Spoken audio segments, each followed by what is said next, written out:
Barre, Josh Jacobs, Tucker Kraft, Jordan Love, Josh Myers, Zach Tom, Rasheed Walker. The guys that were out were Elton Jenkins, Jordan Morgan, Jaden Reed, and Carrington Valentine.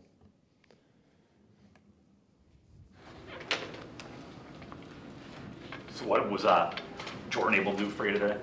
He was limited, Bill. I figured so. Was he able to do team? He was limited. So that's yes or no on team? He was limited. In team? He was limited. Take that however you want. Regardless of how limited he may or may not have been, what does it mean to have him out there at least? Yeah, I think it's always great to have your quarterback out there, but we'll see how he progresses throughout the course of the week. And obviously, Malik needs reps if he's going to play. Just how new he is in the system. So how are you kind of handling that? And I'm not asking you how many reps Jordan took, but like how do you get two guys potentially ready, especially one that needs all the work that Malik does? That's always a challenge, and so I think throughout the course of the week, hopefully you get a better indication, and that kind of leads to some of the decisions that you have to make. Is Jacobs okay? Did you just work him so extensively on needed a little time, or? Yeah, I think he'll be fine. I'm not concerned about him. He said he felt great after the game. It's just, it's the life of a running back, I would say, in this league, especially when you get 30-plus carries in a game. How did, overall the kind of condition where the guy was in after the hot game and, where you would keep it? I definitely feel like there was some wear and tear. I mean, obviously, when you look at the injury list, that represents that as well. But those guys that are not on the injury list also are fatigued, and so we made some adjustments to our practice schedule. And we know it's going to be another physical game this weekend. It's going to be hot. They're a very physical football team, so we got to make sure recovery's at the forefront of what we need to do. What is it about the Titans' defense that makes them so effective? I think they're the fewest yards in the league so far. Yeah, I think they got a lot of veteran players, and they're a well-built defense. I think schematically, it's a challenge. Denard Wilson coming from Baltimore, and just he's an experienced guy in this league. And then when you couple that with really good players, you have a chance to be a really good defense. And they do all the little things the right way in terms of the effort and physicality that they play with. And so we got our work cut out for us this weekend.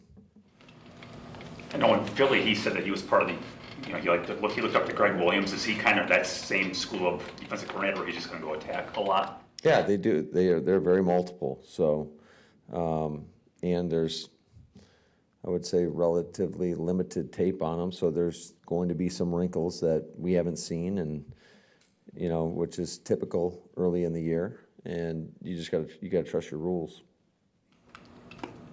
Matt, you obviously had Derrick Henry during your 1 year in Tennessee, but at any point in your coaching career, did you see the shift from the air quotes workhorse back who you just gave maybe not 32 carries in a game, but a lot of carries too? And why do you think that shifted the way it did?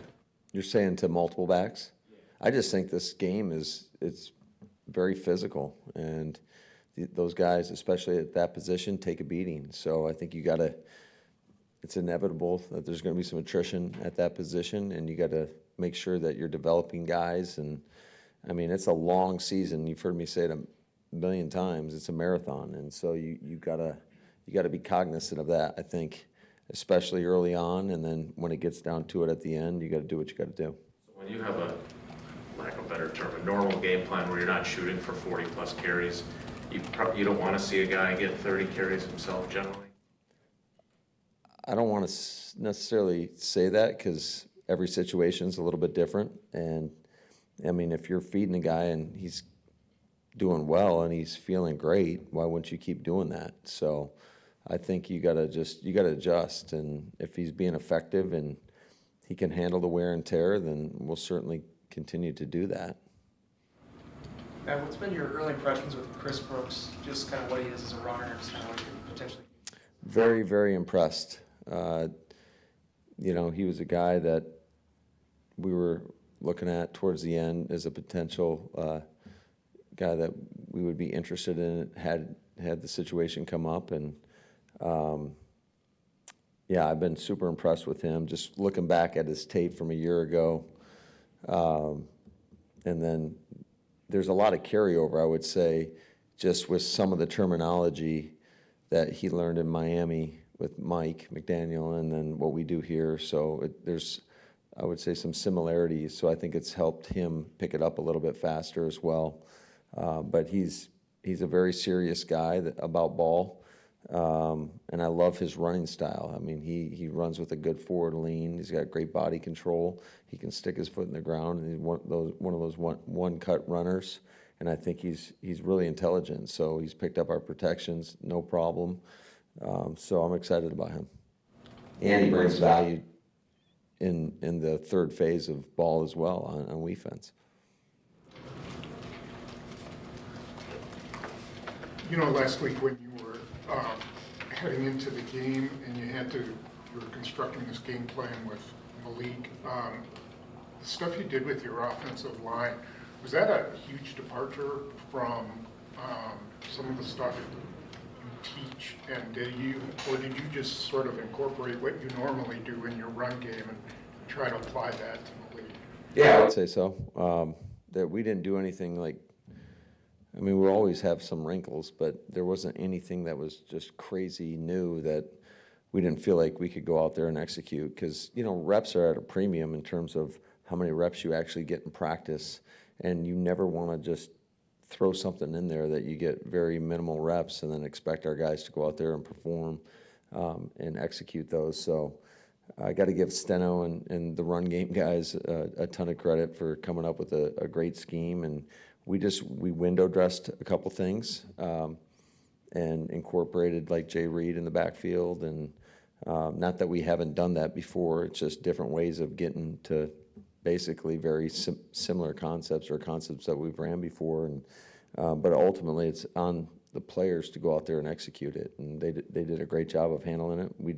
I would say that we had a larger inventory than we typically would carry into a normal week. So it was a credit to our guys to be able to digest all that information and go out there and execute it. So if you go back to if Jordan starts, is that a transition, or are they so in tune with what you've done with Jordan that it's not really a big deal to go from what you did last week to what you're doing? Yeah, I mean, whether Malik was in there or Jordan or Sean, I feel like we could have done it with any of those guys. So, but that's why you want some volume to your playbook, and so you can pull out what you need to pull out on a given week. And you singled Daniel Whelan out when you talked to the team after the game, and you mentioned him to us too. Just how does that, as an offensive coach, you obviously don't really want to see him up or out there, but how does that influence? Sure we do. You do want to see him? Absolutely. I want to see him hold for as many PATs as possible. That's what I tell him all the time. I hope we don't use you today other than on PAT. So when you are forced to use him in his other capacity, not only does he have a big leg, but he's able to do the other, going in kicks too. Like, what does that do for you as a play caller? That's a huge weapon. I think when you look at the times that we had to use them, I mean, the first punt was inside the 10. The second punt was flipped the entire field. It was a 59-yarder with unbelievable hang time, and the protection on that punt was awesome. Tucker did a great job of looping inside. I think JJ did a great job, Van Ness.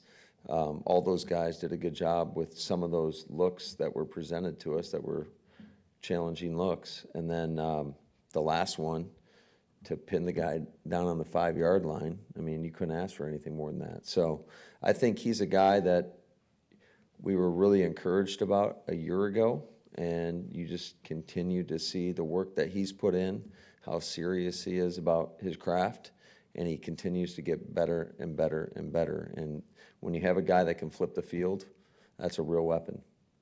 Thank you, guys. Thanks, guys. Have a good one.